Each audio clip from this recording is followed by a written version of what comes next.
ఓం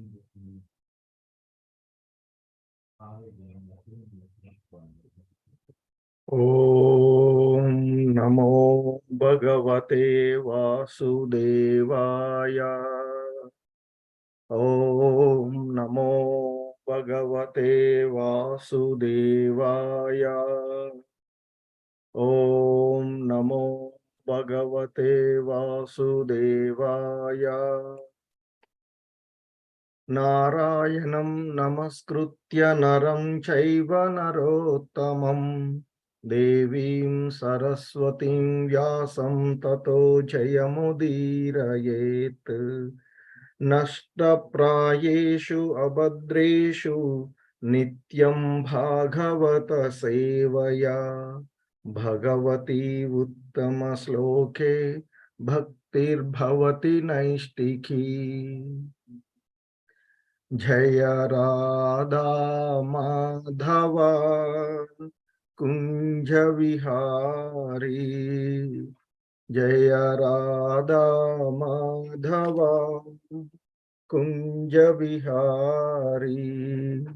గోపీజన వల్లభ గిరివరదారి. గోపీజన వల్లభ గిరివరదారి. యశోదనందన వ్రజ జన రంజన. యశోధానందన వ్రజ జన రంజన. యమునా తీరావనచారి. యమునా తీరావనచారి. జయ రాధా మాధవ కుంజ విహారీ. హరే కృష్ణ అందరికీ. సో ఈరోజు భాగవతం కార్యక్రమానికి ఇస్కాన్ మంగళూరు శ్రీ శ్రీ రాధా గోవింద ఆలయం తరపున మీ అందరికీ కూడా స్వాగతం తెలియచేస్తూ ఉన్నాము. సో మనం ఈ భాగవత కార్యక్రమంలో 3వ స్కందంలోని 15వ అధ్యాయము అయినటువంటి ఆ భగవద్ధామ వర్ణన అనేటువంటి ఈ అధ్యాయంలో ఉన్నాము. సో ఆ భగవద్ధామను గురించి బ్రహ్మ దేవతలతో వర్ణిస్తూ ఉన్నటువంటి అంశాన్ని మనము చూస్తూ ఉన్నటువంటిది. ఎందుకంటే ఆ దితి గర్భంలో గర్భం వలన అక్కడ అలుముకున్నటువంటి అంధకారం, అంటే ఆ సూర్య చంద్రుల కాంతిహీనము, వాటన్నిటిని కూడా వాటికి భయపడినటువంటి ఆ దేవతలు బ్రహ్మ దగ్గరకు వెళ్ళడము. సో బ్రహ్మ వారికి ఆ పరిస్థితులను తెలియచేసి ఆయన యొక్క మానసపుత్రులైనటువంటి, అంటే ఆ బ్రహ్మ చెప్తూ ఉన్నటువంటి ఆ దితి గర్భంలో వచ్చేటువంటి ఆ జయ విజయుల గురించి వచ్చేటువంటి సందర్భంలో ఆయన మానసపుత్రులైనటువంటి సనకాదులు ఆ భగవంతుని దర్శనార్థమై, నారాయణుని దర్శనార్థమై వైకుంఠ లోకానికి వెళ్తూ ఉన్నటువంటి సందర్భంలో ఆ వైకుంఠాన్ని గురించి వర్ణిస్తూ చెప్తారు. ఆ విధంగా ఆ సనకాది మునులు ఆ వైకుంఠ లోకాన్ని చేరి 6 ద్వారాలు దాటి 7వ ద్వారం దగ్గరికి వెళ్ళినప్పుడు అక్కడ ద్వారపాలకులుగా ఉన్నటువంటి జయ విజయులు ఇద్దరు కూడా వారిని అడ్డుగించడం. సో ఆ సందర్భంలో భగవంతుని దర్శనార్థం వారికి జరిగినటువంటి అవమానానికి వారు ఆ ద్వారపాలకులు అక్కడ ఉండవలసినటువంటి వారు కాదు అని, ఎందుకంటే ఆ గోలోకంలో ఉండేటువంటి దానికి భిన్నంగా వారు ప్రవర్తించారు అని, వారిని ఎక్కడైతే వారికి ఉన్నటువంటి ధర్మానికి అనుకూలంగా ఉంటుందో ఆ ప్రదేశానికి వారిని పంపాలి అని, తద్వారా వారు వారిలో ఉన్నటువంటి అంటే ఏదైతే ధిక్కార స్వభావం ఉందో దాని నుండి బయటపడి తిరిగి మరలా వారు ఆ భగవంతుణ్ణి చేరుకునే, అంటే శిక్షణ పొంది తిరిగి ఆ భగవంతుని చేరుకునే విధంగా చేద్దాము అనేటువంటి ఉద్దేశంతో ఆ మునులు వారిని శపించడం జరుగుతుంది. ఆ సందర్భంలో ఆ ద్వారపాలకులు ఇరువురును కూడా మునుల యొక్క శాపాన్ని స్వీకరిస్తే, ఎందుకంటే వారి పట్ల వారు జరిపినటువంటి అపరాధాన్ని తెలుసుకున్నటువంటి వారు, ఎందుకంటే వారు కూడా భక్తులే కనుక ఆ అపరాధాన్ని తెలుసుకుని ఆ శిక్షను వారు ఒప్పుకుంటూ, కాకపోతే ఆ శిక్ష అనుభవిస్తూ ఉన్నటువంటి, అంటే ఆ శాపాన్ని వారు అనుభవిస్తూ ఉన్నటువంటి సమయంలో, ఎందుకంటే ఆ వైకుంఠ లోకాన్ని వదిలేసి వారు భౌతిక ప్రపంచంలోనికి పోవలసినటువంటి పరిస్థితి వారు ఎరిగి ఉన్నారు కనుక, వారు అక్కడికి వెళ్ళినప్పుడు ఆ భగవంతుని స్మరణ కలిగే విధంగా, అంటే భగవంతుని విస్మరణ కలగకుండా ఉండే విధంగా, వారికి భగవంతుని స్మరణ ఉండే విధంగా వారు వారికి అనుగ్రహించవలసిందిగా వారు వేడుకుంటూ ఉంటుంటారు. ఆ విధంగా అక్కడ జరుగుతూ ఉన్నటువంటి విషయాన్ని తెలుసుకున్నటువంటి ఆ నారాయణుడు అక్కడున్నటువంటి లక్ష్మీమాతతోనూ, తన సహచర్య బృందంతో కలిసి ఏడవ ద్వారం దగ్గరికి రావడము. సో, వచ్చినటువంటి సందర్భంలో ఆ నారాయణుని యొక్క సౌందర్యాన్ని వర్ణిస్తూ బ్రహ్మ ఆ దేవతలకు చెప్తూ ఉన్నటువంటి అంశం. సో, అక్కడికి వస్తూ ఉన్నటువంటి ఆ భగవంతుడిని అంతకుముందు పరమాత్మ రూపంలో దర్శించుకున్నటువంటి, హృదయస్థ పరమాత్మ రూపంలో దర్శించుకున్నటువంటి ఆ భగవంతుడు ఇప్పుడు నేరుగా ఎదురుగా విష్ణు భగవానుడు సాక్షాత్తుగా ఎదుట ప్రత్యక్షమవడాన్ని ఆ సనకాది మునులు గాంచడము. సో, ఆ భగవంతుడు ఏ విధంగా అక్కడికి వస్తూ ఉన్నారు అనేటువంటి దాన్ని బ్రహ్మ దేవతలతో వర్ణించడము. సో, ఇంకా చెప్తూ ఉన్నారు, ఆ భగవంతుడు నిన్నటి శ్లోకంలో మనం చూసినటువంటిది. ఆయన ఆ భగవానుడు ఆనందనిధి, అతని మంగళకర సన్నిధి సర్వులకు వరదానమై ఉ అంటే ఉద్దేశించబడినది. అతని ప్రేమమయ దరహాసము, చూడ్కులు హృదయ కుహరమును స్పందించ చేయగలవు అనేటువంటి ఆయన యొక్క ఆహ్, నవ్వు, అంటే చిరునవ్వు, అలాగే ఆయన యొక్క ఆ చూపుల స్పర్శ భక్తుల యొక్క సర్వజీవుల, అంటే జీవుల యొక్క హృదయ కుహరాలని చేరే విధంగా ఉన్నాయి అని ఇంకా భగవంతుని గురించి వర్ణిస్తూ చెప్తాడు బ్రహ్మ. శ్యామల వర్ణుడు అయినటువంటి ఆ దేవదేవుడు యొక్క విశాలమైనటువంటి వక్షస్థలము లక్ష్మీదేవికి ఆవాస స్థలం. మరి ఆ విధంగా ఆ స్వర్గ లోకాలకు చూడమని వంటి ఆధ్యాత్మిక జగత్. సో, అంటే ఈ భగవంతుని యొక్క వైకుంఠ ధామము, ఆ భగవద్ధామము అనేటువంటిది ఈ భౌతిక ప్రపంచాలన్నిటికంటే కూడా అత్యున్నతమైనటువంటి స్థానంలో ఉన్నది అని, మరి అటువంటి ఆధ్యాత్మిక జగమున ఆ లక్ష్మీమాత మహిమాన్వితము కావించుచూ ఉన్నది అని. సో, ఆ విధంగా భగవానుడే స్వయంగా ఆధ్యాత్మిక జగత్తు యొక్క సౌందర్యమును, భాగ్యమును విస్తరింపచేస్తున్నట్లుగా మునులు కాంచినటువంటి విషయాన్ని బ్రహ్మ దేవతలతో తెలియచేస్తూ ఉన్నటువంటి అంశాన్ని మనము నిన్నటి శ్లోకంలో చూసాము. దానికి చివరిలో శ్రీల ప్రభుపాదుల వారు ఆధ్యాత్మిక జగత్తు విశ్వమునకు పరంగా నిలిచి ఉన్నది అని, కనుకనే ఆధ్యాత్మిక జగత్ సమస్త లోకములకు శిఖరము వంటిది అనేటువంటి ఇక్కడ ఆయన తెలియచేయడం ద్వారా మనము నిన్నటి శ్లోకంలో ఉన్నటువంటి అంశాలను చూడడం జరిగినటువంటిది. సో, ఈరోజు మనము ఈ 40వ శ్లోకం నుండి మిగిలిన శ్లోకాలు కొన్ని చూడడానికి ప్రయత్నం చేద్దాము. హరే కృష్ణ. సో, ఈ 40వ శ్లోకంలో అంటే ఇంకా ఆ బ్రహ్మ నారాయణుడి యొక్క సౌందర్యాన్ని వర్ణిస్తూ, సో, ఆయన యొక్క గుణాలను నిన్నటి శ్లోకంలో ఆయన వర్ణించారు.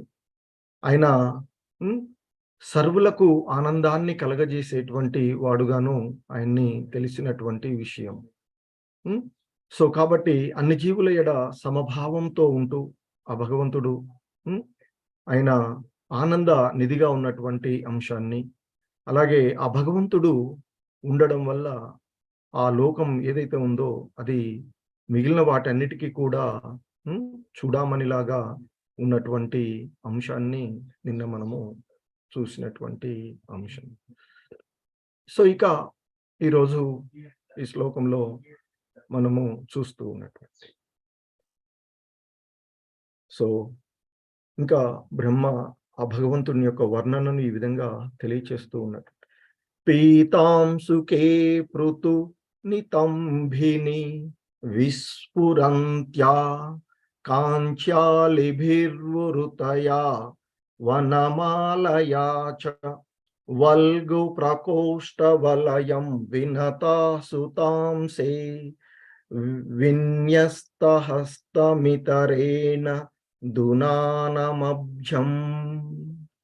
సో ఇంకా ఆయన ఇక్కడ బ్రహ్మ చెప్తున్నారు ఇక్కడ పీత అంశుకే అంటే పీత వసనము చేత చుట్టబడిన, అంటే ఆ పీత వస్త్రాల చేత చుట్టబడి ఉన్నటువంటి పృతు నితంభిని అంటే ఆ భగవంతుని యొక్క విశాలమగు పిరుదులపై, అంటే ఆ భగవంతుని యొక్క విశాలమైనటువంటి పిరుదుల పైన ఆ పీత వస్త్రం చుట్టబడి ఉన్నటువంటి అంశాన్ని చెప్తున్నారు.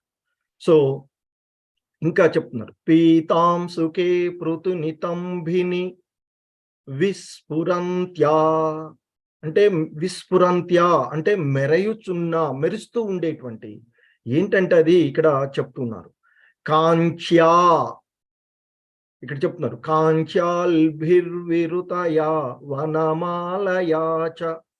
కాంచ్య అంటే మొలనూలు, ఆ మొలతాడు అంటే ఆ వస్త్రాలపై ఉన్నటువంటి మొలతాడు. అలిబిహి తుమ్మెదలచే విరుతయ జుంకారము చేయు వనమాలయ అంటే వనమాలలతో చ అంటే మరియు అంటే ఇక్కడ ఆ భగవంతుని యొక్క పిరుదులపైన చుట్టబడి ఆ విశాలమైనటువంటి పిరుదులపై చుట్టబడినటువంటి పీత వస్త్రం పైన ఆ మొలతాడు మెరుస్తూ ఉన్నది అట. ఇంకా ఆయన ధరించినటువంటి వనమాలలో ఆ తుమ్మెదల ఝూంకారం చేయబడుతూ ఉన్నది అని చెప్తున్నారు. ఇంకా చెప్తున్నారు అంటే మరియు వల్గు ప్రకోష్ఠ వలయం వినతా సుతాం చే. సో వల్గు అంటే సుందరమైనటువంటి, ప్రకోష్ఠ అంటే కరములు, అచేతులు, వలయం కంకణములు, ఆ చేతులకు ఉన్నటువంటి కంకణాల గురించి చెప్తున్నారు. వినతాసుతుడగు గరుడు యొక్క అంటే ఆయన యొక్క వాహనమైనటువంటి గరుడుని గురించి చెప్తున్నారు. అంశే భుజముపై వినస్త్య హస్తమితరేణ దునానమభ్యం. సో ఆ వినతాసుతుడైనటువంటి అంటే ఎవరు, ఆయన యొక్క వాహనమైనటువంటి గరుడు అంశే అంటే భుజం పైన, వినస్త్య నిలిపి, ఏంటది హస్తం ఒక హస్తాన్ని అంటే ఆయన యొక్క చెయ్యిని, ఆ భగవంతుని యొక్క చెయ్యిని తన వాహనమైనటువంటి గరుడుపై పెట్టి ఉంచారట. వినస్త్య హస్తమితరేణ, ఇతరేణ అంటే ఇంకొక హస్తం, ఒక హస్తమేమో తన వాహనమైనటువంటి గరుడుపై నిలిపి మరొక హస్తాన్ని దునానం అబ్జం అంటే అబ్జం అనేది పద్మం, ఆ పద్మాన్ని లీలగా తిప్పుతూ ఒక చేతినేమో వాహనమైనటువంటి గరుడుపై ఉంచి మరొక చేత్తో తన చేతిలో ఉన్నటువంటి పద్మాన్ని ఆ లీలగా తిప్పుతూ ఉన్నటువంటి సందర్భం అని చెప్తున్నారు. సో ఈ విధంగా ఈ శ్లోకంలో ఆ భగవంతుడు అక్కడ కనిపిస్తూ ఉన్నటువంటి సుందర సౌందర్య విషయాన్ని ఇక్కడ వర్ణిస్తూ ఉన్నారు, తెలియచేస్తూ ఉన్నాడు దేవతలకి. పీతాంసుకే పృతినితంబి విస్ఫురంత్యా కాంచాల్భిరుతయా వనమాలయా చ వల్గు ప్రకోష్ఠ వలయం వినతా సుతాంసే విన్యస్తహస్తమితరేణ దునానమభ్యం. సో ఇక శ్రీల ప్రభుపాదుల వారి యొక్క ట్రాన్స్లేషన్ మనం చూసినట్లయితే, విశాలమగు పిరుదులపై చుట్టబడి ఉన్న పీత వసనముపై శోభిల్లు మొలనూలుతో అతడు అలంకృతుడై ఉన్నాడు. ఆ నారాయణుడు, ఆ దేవాది దేవుడు, ఆ నారాయణుడు, ఆ మునులు దర్శించుకున్నటువంటి ఆ నారాయణుడు ఎలా ఉన్నాడంటే విశాలమైనటువంటి ఆయన యొక్క పిరుదులు, అంటే సన్నని నడుము కనిపిస్తున్నట్టు, పిరుదులు విశాలంగా ఉన్నాయంటే నడుము సన్నగా ఉన్నట్లు ఇక్కడ. సో విశాలమగు పిరుదులపై చుట్టబడి ఉన్నటువంటి పీత వసనముపై శోభిల్లు మొలనూలుతో అతడు అలంకృతుడై ఉన్నాడట. అటువంటి ఆ నారాయణుని ఆ మునులు దర్శించుకుంటూ ఉన్నారు. ఇంకా ఎలా అలంకరించబడి ఉన్నాడట నారాయణుడు? జూంకారము గావించు తుమ్మెదలను గూడిన వనమాలలను అతడు ధరించి ఉన్నాడు. సో ఆ భగవంతుడు ధరించినటువంటి వనమాలలు ఎంతటి తాజా విధంగా ఉన్నవి, ఎంతటి విధంగా ఉన్నాయంటే దాని యొక్క ఆ వనమాలల చుట్టూ తుమ్మెదలు కూడి జూంకారం చేస్తూ ఉన్నాయట. ఇంకా చెప్తూ ఉన్నారు ఆయన గురించి వర్ణిస్తూ. ఆ భగవంతుడి యొక్క సుందరమైనటువంటి కరణములు కంకణ శోభితమై ఉండగా, ఆ చేతులకు కంకణాలు తొడగబడి ఉన్నాయట. ఒక హస్తమేమో ఆ విధంగా ఉన్నటువంటి ఆ భగవంతుడు ఒక హస్తాన్ని ఆ దేవదేవుడు ఆయన యొక్క వాహనమైనటువంటి గరుడు భుజంపై నిలిపి ఉంచాడట. వేరొక హస్తంతో ఆ కమలమును లీలగా తిప్పుచూ ఉన్నారు. సో ఆ విధంగా అతి సౌందర్యవంతంగా లీలలు జరుపుతూ ఉన్నటువంటి ఆ గుణనిధి, ఆనందనిధి, పరమానందుడు అయినటువంటి పురుషోత్తముడు, పూర్ణ పురుషోత్తముడు అయినటువంటి ఆ నారాయణుని ఆ మునులు అక్కడ దర్శించుకుంటున్నారు. ఇంతకు ముందు ఎన్నడూ కూడా ఆ విధంగా ప్రత్యక్షంగా ఆ భగవానును వాళ్ళు దర్శించుకోలేనటువంటి పరిస్థితిలో ఉన్నటువంటి ఆ విధంగా వారు ఆ దర్శించుతూ ఉన్నటువంటి విషయాన్ని ఇక్కడ మనకి తెలియచేస్తూ ఉన్నారు బ్రహ్మ. సో హరే కృష్ణ. సో ఇక్కడ ఇక ఈ ఈ శ్లోకానికి శ్రీల ప్రభుపాదుల వారు ఇచ్చినటువంటి భాష్యాన్ని మనం చూసినట్లయితే, హరే కృష్ణ, శ్రీల ప్రభుపాద్ కి జై. ఓం అజ్ఞానతిమిరాంధస్య జ్ఞానాంజనశలాకయా చక్షుర్మిలితం యేన తస్మై శ్రీ గురవే నమః. श्रीचैतन्यमनोभीष्टं स्थापितं येन भूतले स्वयं रूपः कदा मह्यं ददाति स्वपदान्तिकम्. नमो ॐ विष्णुपादाय कृष्णप्रेष्ठाय भूतले श्रीमते भक्तिवेदान्त स्वामी इति नामिने. नमस्ते सारस्वती देवे गौरवाणी प्रचारिणे निर्विशेष शून्यवादी पाश्चात्य देश तारिणी. जय श्री कृष्ण चैतन्य प्रभु नित्यानंद श्री अद्वैत गदाधर श्रीवासादि गौर भक्त वृंद. हरे कृष्णा कृष्ण कृष्ण हरे हरे, हरे राम రామ రామ హరే హరే. హరే కృష్ణ, శ్రీల ప్రభుపాద్ కి జై. సో ఇక్కడ ఆ బ్రహ్మ వర్ణించినటువంటి ఆ భగవంతుని యొక్క వర్ణనను శ్రీల ప్రభుపాదుల వారు మనకి ఈ విధంగా అవగాహనం చేస్తూ ఉన్నారు. సో మునులచే స్వయంగా అవభూతమునర్చుకొనబడిన విష్ణు భగవానుని పూర్తి వర్ణనము ఇచ్చట వసగబడినది.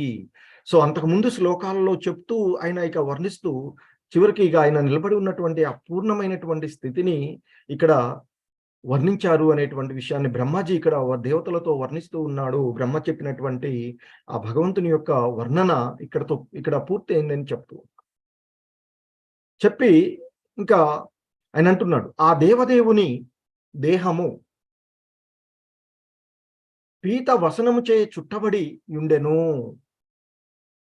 ఆ భగవంతుని యొక్క నడుము సన్నగా నుండెను. అంటే ఆ విశాలమైనటువంటి పిరుదులపై చుట్టబడి ఉన్నటువంటి పీత వస్త్రం, ఆ ఆయన చుట్టుకు కట్టుబడి ఉన్నటువంటి ఆ దేహం పీత వస్త్రం చేత చుట్టబడి ఉన్నది అని, ఆ భగవంతుడు విశాలమైనటువంటి పిరుదుల ద్వారా అతని యొక్క నడుము సన్నగా ఉన్నది, కనిపిస్తూ ఉన్నది అని చెప్తూ ఉన్నారు. సో ఇక భగవానుని మెడయందు లేదా అతని పరివారము మెడయందు పుష్పహారము చెంత ఆ భగవంతుడు ధరించి ఉన్నటువంటి ఆ వనమాలలు ఏవైతే ఉన్నాయో, ఆ పుష్పమాలలు, పుష్పహారాలు ఏవైతే ఉన్నాయో, ఆ పుష్పహారాలు దగ్గరకు, ఆ పుష్పహారాల చెంతకు జుంకారం చేస్తూ ఆ ఆ తుమ్మెదల యొక్క జుంకారం, వాటి యొక్క రెక్కల వాడు ఆడించేటువంటి ఆ శబ్దాలకు జుంకారం చేసేటువంటి ఝూమ్ అనుకుంటూ ఆ జుంకారం చేస్తూ ఉన్నటువంటి ఆ తుమ్మెదలు చేరి ఆ వనమాలల చుట్టూ చేరుతూ ఉన్నాయట. సో ఆ విధంగా వర్ణిస్తూ ఉన్నారు అని చెప్తున్నారు. ఈ లక్షణాలన్నీయును భక్తులకు, అంటే ఆ భగవంతుని యొక్క సుందరమైనటువంటి రూపము, ఇంతకు ముందు నుంచి వర్ణిస్తూ వచ్చినటువంటి ఆ రూపము, ఆ గుణాలన్నీ, ఆ లక్షణాలన్నీ కూడా, ఆ భగవంతునిలో ఉండేటువంటి ఆ లక్షణాలన్నీ కూడా ఆ భక్తులకు ఎంతో పరమానందమును, పరమ ఆకర్షణీయంగా ఉంటాయి అని చెప్తారు. సో భగవద్గీతలో భగవంతుడు కూడా చెప్తారు, నా యొక్క లీలలను నిరంతరము స్మరణ చేస్తూ ఒకరికొకరు బోధించుకుంటూ వారు ఎంతో ఆనందాన్ని, అనుభూతులను పొందుతూ ఉంటారు అని చెప్తారు భగవంతుడు. సో ఇక్కడ శ్రీల ప్రభుపాదుల వారు మనకి తెలియచేస్తూ ఉన్నటువంటి ఆ భగవంతుడి యొక్క ఈ లక్షణాలన్నీ కూడా భక్తులకు ఎంతో సుందరంగాను, ఆకర్షణీయంగాను కనిపిస్తూ ఉంటాయి. అందుకే ఆ భగవంతుని యొక్క సుందరమైనటువంటి వర్ణనను చేసుకుంటూ మనము ఆనందాన్ని అనుభవించాలని చెబుతూ ఉంటారు. అది భక్తులు. సో ఇంకా చెప్తూ ఉన్నారు. మరి ఆ విధంగా ఈ లక్షణాలన్నీ కూడా, భగవంతుడిలో ఉండేటువంటి ఆ లక్షణాలన్నీ కూడా భక్తులకు ఎంతో ఆనందాన్ని కలుగజేసేవి, ఆకర్షణీయమయంగా ఉండేటువంటి అటువంటి ఆ భగవంతుడు, ఆ నారాయణుడు హస్తమును ఒకదానిని గరుడుపై, ఆ భగవంతుడి యొక్క వాహనమైనటువంటి, తన వాహనమైనటువంటి గరుడుపై ఒక హస్తాన్ని పెట్టి, ఒక చెయ్యిని ఉంచి, రెండవ చేతితో పద్మం, తన చేతిలో ఉన్నటువంటి పద్మాన్ని లీలగా తిప్పుచున్నారట. మరి ఇవన్నీ కూడా నారాయణుని రూపలక్షణాలు అంటూ శ్రీల ప్రభుపాదుల వారు మనకి తెలియచేస్తూ ఉన్నటువంటి అంశం. హరే కృష్ణ. సో ఇక మరొక శ్లోకము, అటువంటి ఆ భగవంతుడి యొక్క వర్ణన చెప్పారు. ఆ వర్ణన యొక్క ప్రభావాలను ఇక మిగిలినటువంటి 2 శ్లోకాలలో మనకి ఇక్కడ తెలియచేస్తూ ఉన్నటువంటి అంశం. సో భగవంతుడిని ఆ విధంగా వారు దర్శించుకున్నారు. సో సనకాది మునులు ఆ భగవంతుణ్ణి ఆ విధంగా ఆ రూపంలో ఆయన్ని దర్శించుకున్నటువంటి ఆ రూప లక్షణాలు ఇప్పటి వరకు మనకి వివరించినటువంటి అంశాలు. సో ఇక ముందు ఆ రూప లక్షణాల యొక్క ప్రభావాన్ని తెలియచేస్తూ చెప్తున్నటువంటి అంశాలు. విద్యుత్ క్షిపన్ మకర కుండ మండనారః గండస్థలోన్న సుముఖం మణిమత్కిరీటం దోర్దండ షండ వివరి హరతా పరార్త్య హరేణ కందరగతేన చ కౌస్తుభేన. సో ఇక్కడ చెప్తున్నారు, ఇక్కడ విద్యుత్ క్షిపత్ అంటే మెరుపు, అంటే విద్యుత్ అంటే మెరుపు. ఇక్కడ మనం ఆ మెరుపు మెరిచినటువంటి వస్తుంది కదా, లైట్ వేగానే వెలుతురు వచ్చేటువంటి విధంగా, లేదా ఒక ఉరుము ఉరిమినప్పుడు వచ్చేటువంటి మెరుపు. సో ఇక్కడ చెప్తూ ఉన్నారు. అలాగే క్షిపత్ తిరస్కరించునది, మకర ఇక్కడ చెప్తున్నారు. విద్యుత్ క్షిపత్ మకర కుండల మండ నారః. సో అయితే ఇక్కడ చెప్తున్నారు, మకర అంటే మకర రూపము గల, కుండల అంటే కుండలములు, మండన అంటే అలంకరణము. ఆయన ఆ మకర రూపం కలిగినటువంటి కుండలాలను ఆయన అలంకరించి ఉన్నటువంటి అర్హమైనది. సో ఇంకా చెప్తున్నారు, గండస్థలోన సుముఖం మణిమత్ కిరీటం. గండస్థల అంటే కపోలములు, ఉన్నస అంటే ఉన్నతమగు నాసిక, తర్వాత ముఖం ముఖమండలము, మణిమత్ మణిమయమగు, కిరీటం కిరీటము. ఇంకా చెప్తున్నారు, దోర్దండ షండ వివరి హరతా పరార్త్య. దోదండన, దండ అంటే 4 భుజములు, దోర్దండన. ఇక్కడ దోహో దండ అంటే 4 భుజములు, షండ అంటే సమూహము యొక్క, వివరే నడుమ అంటే ఆ 4 భుజాల ఆ నడుమ, హరత సుందరముగా, పరార్థ్యం పర అర్థ్యం అంటే అతి పర అంటే అతి అతి అని, అర్ధ్యం అంటే విలువైనది, ధనం లాంటి. సో అతి విలువైన హారేణ హారము చే, కొత్తది కదా ఇది.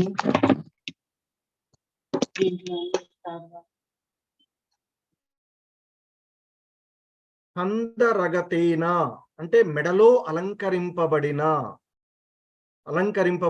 ఉన్నటువంటి, చ మరియు కౌస్తుభేన కౌస్తుభ మణితో. సో ఇంకా మనకి శ్లోకంలో చెప్తున్నటువంటి ఆ మకర కుండముల అంటే మెరుపును సైతము తిరస్కరించున్నటువంటి ఆ మకర కుండలంలో ఆయన ధరించిన ఆ కుండలం. సో శోభను ఇనుమడింపచేయు కపోలములతో అతని యొక్క ముఖ కండలము శోభిల్లుచుండెను అని చెప్తున్నారు. ఇంకా భగవంతుణ్ణి వర్ణన ఇక్కడ ఆయన ఎలా అంటే ఆ విధంగా అలంకరింపబడి ఉన్నటువంటి భగవంతుని లక్షణాలను ఇక్కడ వర్ణిస్తూ ఉన్నారు. మకర కుండలముల శోభను ఇనుమడింపజేసేటువంటి కపోలములతో ఆ భగవంతుని యొక్క ముఖమండలము శోభిల్లుచున్నదట, ఆ ముఖమండలం. అలాగే ఆ భగవంతుని యొక్క నాసిక ఉన్నతముగా నుండి శిఖరము మణిమయ కిరీటము చే అలంకృతమై ఉన్నది అని చెప్తూ ఉన్నారు. అలాగే సుందరమైనటువంటి కంఠాభరణము ఆ దేవదేవుని భుజదండముల నడుమ వ్రేలాడుచుండగా కంఠమున కౌస్తభమని విరాజిల్లుచుండెను. సో ఆ విధంగా ఉన్నటువంటి ఆ భగవంతుణ్ణి ఇంకా వర్ణిస్తూ ఉన్నాడు బ్రహ్మ. అంటే మెరుపును సహితము తిరస్కరించే విధంగా శోభమయంతో ఇమడింపజేస్తూ ఉన్నటువంటి ఆ కపోలములతో ఆ భగవంతుని యొక్క ముఖమండలము శోభిల్లుచున్నది అని చెప్తూ ఉన్నాడు. ఆ భగవంతుని యొక్క నాసికలు ఉన్నతంగా ఉండి ఆ శిరస్సు పైన మణిమయమైనటువంటి కిరీటం చేత అలంకరించబడి ఉన్నాడట ఆ భగవంతుడు. ఇక ఆ భగవంతుని యొక్క సుందరమైనటువంటి ఆ కంఠాభరణం, కంఠానికి ధరించేటువంటి ఆ కౌస్తుభ జ్యువెలరీ ఏదైతే ఉందో అది ఇక దాని గురించి చెప్తున్నారు. సుందరంగా ఆ సుందరమైనటువంటి కంఠాభరణము ఆ దేవదేవుని భుజదండముల నడుమ వ్రేలాడచుండగా ఆ కంఠమున కౌస్తభమని విరాజిల్లుచుండెను. ఆ కౌస్తభమని ధరించి ఆ భగవంతుడు ఆ విధంగా విరాజిల్లుచున్నటువంటి వాడుగా భగవంతుణ్ణి ఆ మునులు దర్శిస్తూ ఆ భగవంతుని యొక్క తేజస్సుని ఆ విధంగా దర్శిస్తూ ఉన్నటువంటి అంశాన్ని బ్రహ్మ దేవతలతో వర్ణిస్తూ ఉన్నటువంటి అంశము. హరే కృష్ణ. సో ఇంకా మరొక శ్లోకంలో ఆ భగవంతుని యొక్క వర్ణన ఎలా వర్ణిస్తున్నాడో మనం చూసినట్లయితే బ్రహ్మజీ ఇంకా చెప్తూ ఉన్నారు. అత్రో ప్రసృష్టమితి సోత్స్మితమిందిరాయాః స్వానాం ధియా విరచితం బహు సౌష్ఠవాఢ్యం మహ్యం భవస్య భవతాం చ భజంతమంఘం నేముర్నిరీక్ష్య న వితృప్త దృశో ముదాకైః. సో ఇక్కడ ఈ శ్లోకంలో ఉండేటువంటి పదాలు ఇక్కడ మరలా చెప్తున్నారు. సో ఆ విధంగా ఆ దేవాది దేవుడైనటువంటి ఆ నారాయణుడు ఆ మకర కుండలములు ఇమ్మడింపజేసేటువంటి కపోలములతో అతని ముఖము శోభిల్లుతూ నాసికలు ఉన్నతిగా ఉండి ఆయన యొక్క శిరంపై కిరీటము అలంకరించబడి ఉన్నటువంటి సుందరమైనటువంటి ఆ కంఠాభరణం కౌస్తుక మణిని ఆయన ధరించి ఉన్నటువంటి ఆ భగవంతుడు ఆ విధంగా విరాజిల్లుచూ ఉన్నటువంటి ఆ సౌందర్యమైనటువంటి ఆ భగవంతుడు అచ్చట అత్ర ఇక్కడ చెప్తున్నారు అత్రోపసృష్టమితి అని చెప్తున్నారు. అంటే ఇక్కడ అత్ర అంటే అచ్చట, ఎక్కడ ఆ సౌందర్య విషయమున ఆ భగవంతుని యొక్క సౌందర్యాన్ని వివరిస్తూ ఉన్నాడు కదా. ఆ సౌందర్య విషయంలో అచ్చట అంటే ఆ ప్రదేశం కాదు, ఇక్కడ ఆ సౌందర్యం గురించి ఇక్కడ చెప్తూ ఉన్నట్టు అత్ర. సో ఆ భగవంతుని యొక్క సౌందర్య విషయమున ఉపసృష్టం అంటే ఆ భగవంతుని యొక్క సౌందర్యం ఏదైతే ఉందో అది అణిచివేశను, ఉపసృష్టం సో ఇక్కడ చెప్తున్నారు అత్రోపసృష్టమితి. అంటే ఆ భగవంతుని యొక్క సౌందర్యము ఆ విధంగా వర్ణించబడినటువంటి ఆ నారాయణుడి యొక్క సౌందర్యము ఉపసృష్టం అణిచివేశను, ఇతి ఆ విధముగా, చ మరియు,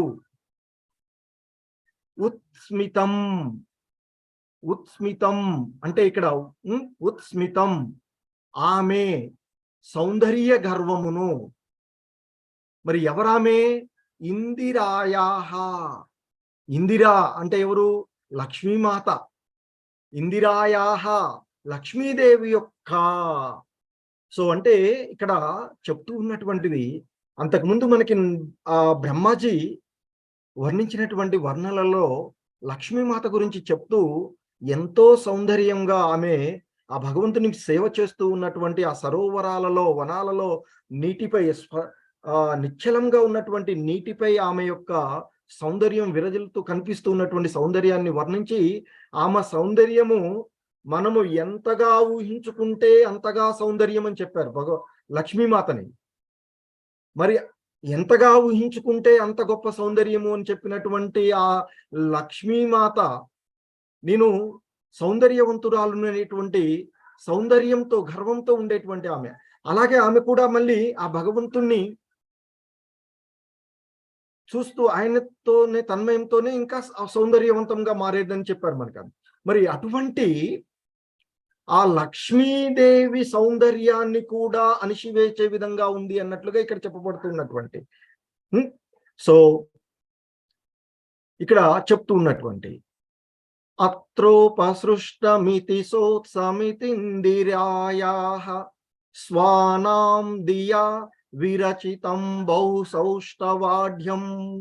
సో ఇంకా చెప్తున్నారు ఆయన, ఆ స్వానాం తన భక్తుల యొక్క, దియా అంటే మేధసుచే, విరచితం ధ్యానించబడిన.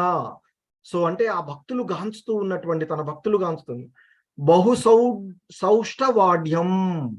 బహు సౌష్టవాఢ్యం అంటే అతి సుందరంగా అలంకరింపబడి ఉన్నటువంటి ఆ నారాయణుడు ఇక్కడ. మహ్యం సో నాకు, నాకు అంటే ఆ బ్రహ్మకు ఇక్కడ చెప్తుంది ఎవరు? బ్రహ్మ. సో మహ్యం అంటూ ఉన్నారు అంటే నాకు. భవస్య ఎవరా? భవస్య శివుడు.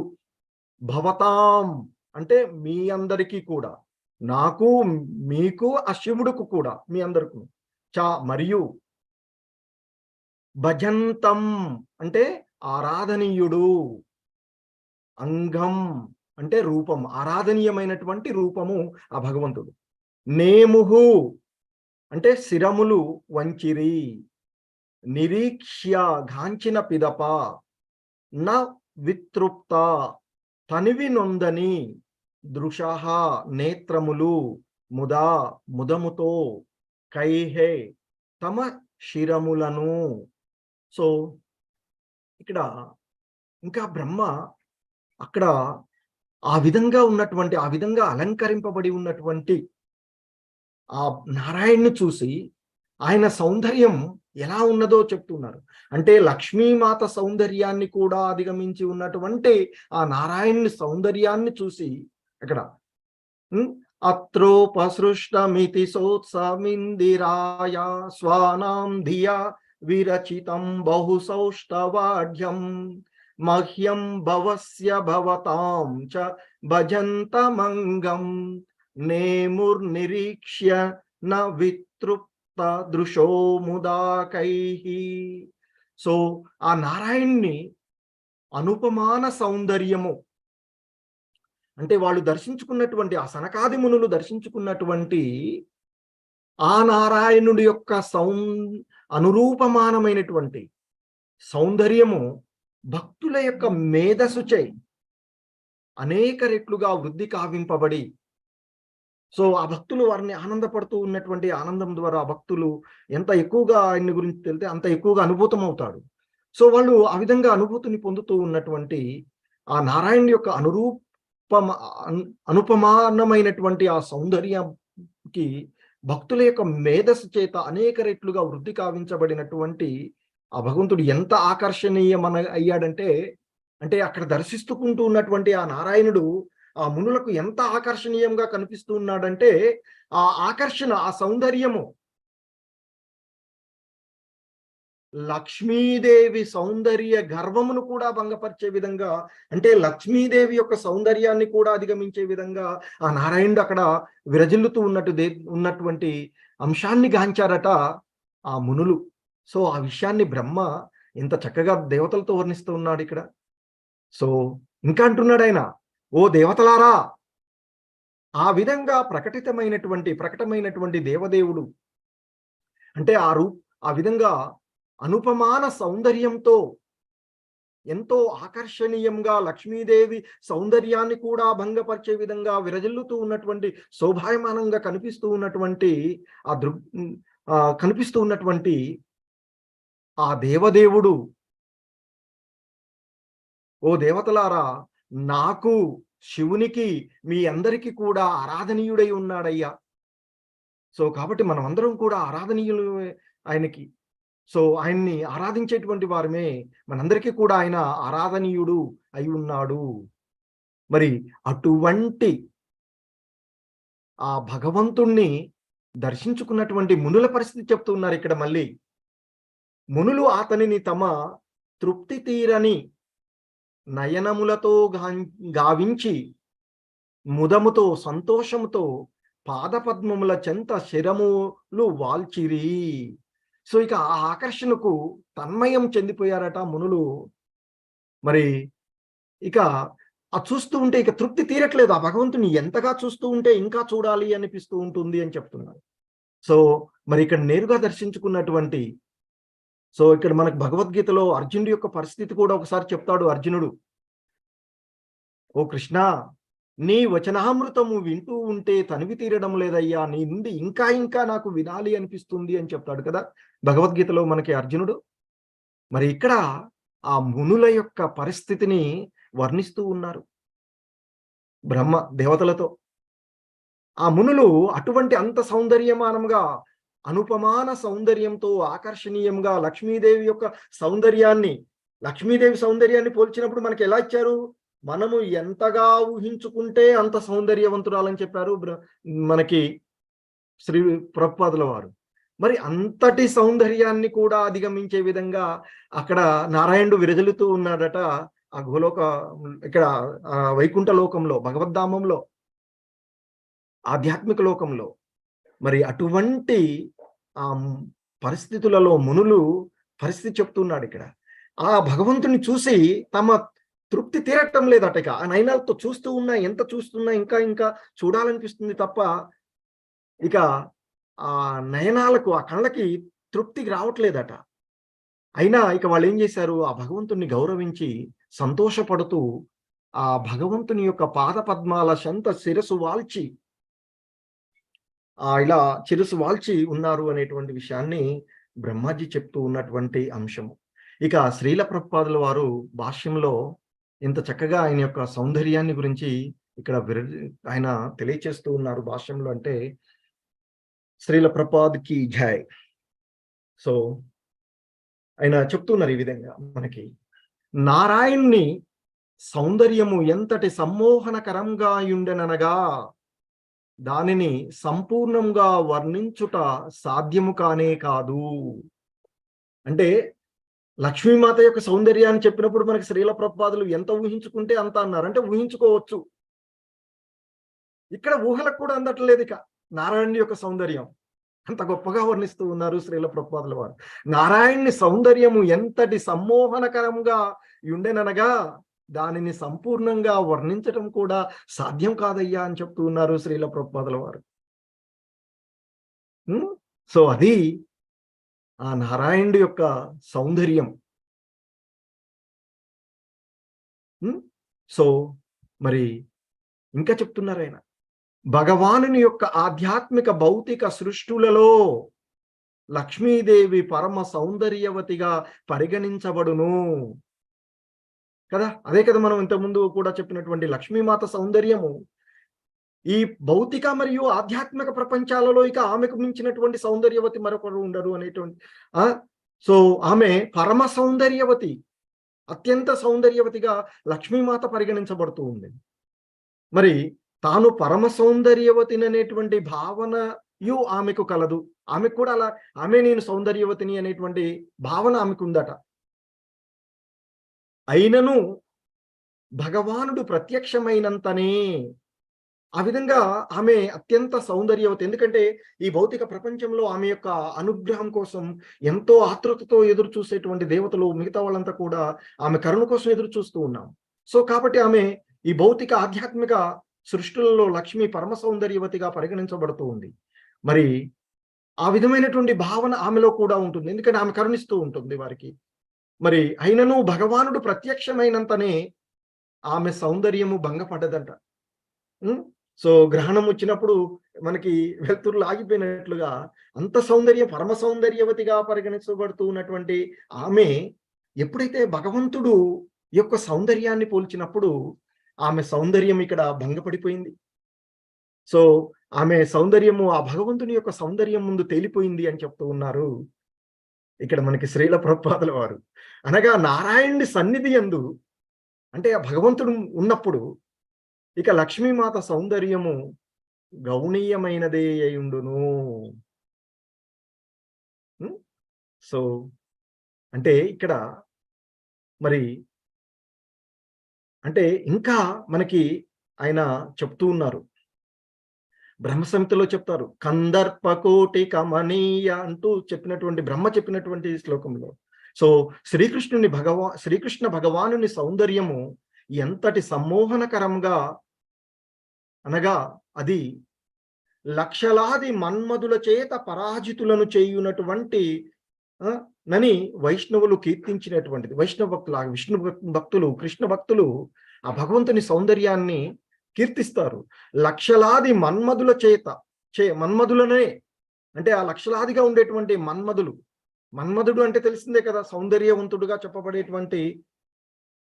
మరి అటువంటి ఆ కామ దేవత అయినటువంటి మన్మధుడు ఎవరైతే ఉన్నాడు, ఆకర్షించబడేటువంటి వాడే కదా మన్మధుడు. మరి అటువంటి లక్షలాది మన్మధులనే పరాజితులు చేయుననేటువంటిది వైష్ణవులు కీర్తించుకుంటారు. వైష్ణవ భక్తులు, ఆ భగవంతుని యొక్క భక్తులు కృష్ణుడి యొక్క సౌందర్యాన్ని కీర్తించినప్పుడు చెప్తారు, లక్షలాదిగా ఉండేటువంటి మన్మధుడు సాధారణంగా సౌందర్యవంతుడిగా చెప్పబడేటువంటి, మరి అటువంటి లక్షలాది మన్మధుల యొక్క సౌందర్యాన్ని కూడా పక్కకు నెట్టగలిగినటువంటి వాడు శ్రీకృష్ణుడి యొక్క సౌందర్యం. కనుకనే అతడు మదనమోహనుడు అని పిలువబడతాడు. శ్రీకృష్ణ భగవానుడు మదన మోహనుడు. ఆ మదనుడిని మించినటువంటి, మదనుడినే ఆకర్షించగలిగేటువంటి సౌందర్యం కలిగినటువంటి వాడు.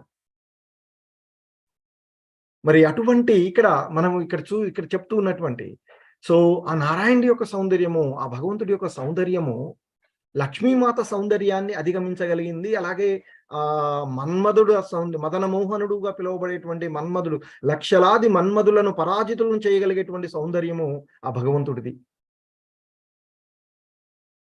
సో కాబట్టి ఆయన మదన మోహనుడుగా పిలువబడతాడు, కీర్తించబడతాడు వైష్ణవుల చేత.